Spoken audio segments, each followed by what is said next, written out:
November 13th, 2025 Daily Bread. Passage 2 Chronicles, chapter 13, verse 1 to verse 22. Key verse 18. Title: Because they relied on the Lord. In the 18th year of the reign of Jeroboam, Abijah became king of Judah, and he reigned in Jerusalem 3 years. His mother's name was Maacah, a daughter of Uriel of Gibeah. There was war between Abijah and Jeroboam. Abijah went into battle with an army of 400,000 able fighting men, and Jeroboam drew up a battle line against him with 800,000 able troops. Abijah stood on Mount Zemaraim, in the hill country of Ephraim, and said, Jeroboam and all Israel, listen to me. Don't you know that the Lord, the God of Israel, has given the kingship of Israel to David and his descendants forever, by a covenant of salt? Yet Jeroboam, son of Nebat, an official of Solomon, son of David, rebelled against his master. Some worthless scoundrels gathered around him, and opposed Rehoboam, son of Solomon, when he was young and indecisive, and not strong enough to resist them. And now you plan to resist the kingdom of the Lord, which is in the hands of David's descendants.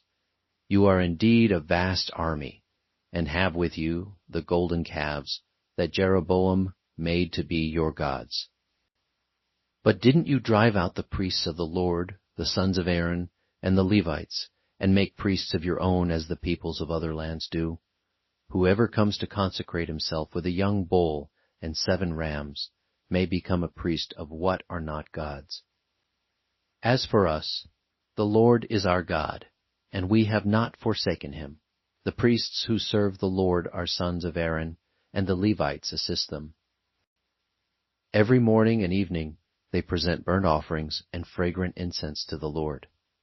They set out the bread on the ceremonially clean table and light the lamps on the gold lampstand.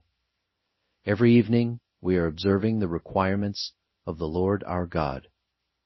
But you have forsaken him. God is with us. He is our leader. His priests with their trumpets will sound the battle cry against you. People of Israel, do not fight against the Lord, the God of your ancestors, for you will not succeed. Now Jeroboam had sent troops around to the rear, so that, while he was in front of Judah, the ambush was behind them.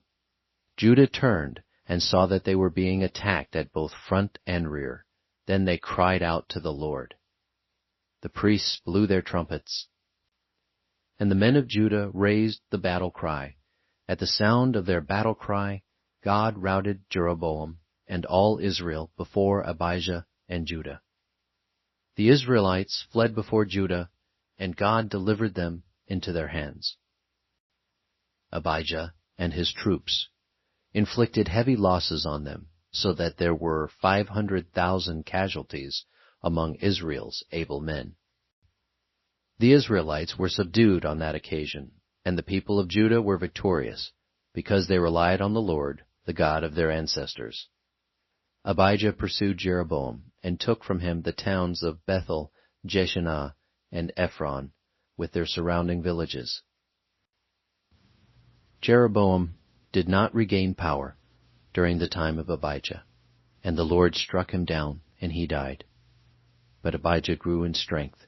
He married 14 wives, and had 22 sons and 16 daughters.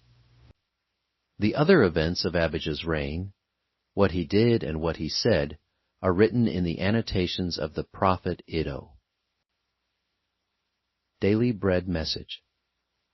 Abijah, king of Judah, went to war with Jeroboam of Israel. Judah's army of 400,000 men fought Jeroboam's 800,000 men. Abijah stood up and told Jeroboam and his army that God had promised the kingship to David's house, and Israel was rebelling against God. He called out Jeroboam's idol worship and their false priests to serve their idols. Abijah spoke of Judah's faithfulness to God and his commands. He warned them not to fight against God. Ignoring Abijah's warning, Jeroboam had secretly surrounded the army of Judah by sending an ambushing force behind Abijah's army. Abijah was now outmanned and outmaneuvered. In that seemingly hopeless situation, Abijah cried out to God for help. God was with Judah and gave them victory over the army of Jeroboam, because they relied on him. Abijah was able to take control of a few of Jeroboam's cities, including Bethel. Jeroboam was unable to rebuild the strength of Israel during his reign. When God's power is at work in a situation, human plans and strategies are meaningless. God can tip the balance of power and give victory to those who rely on Him.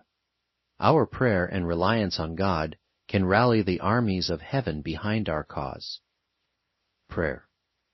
Lord, You are with us when we rely on You and cry out earnestly to You. Lord, help me to cry out to You and rely on You today. One word, God is our victory.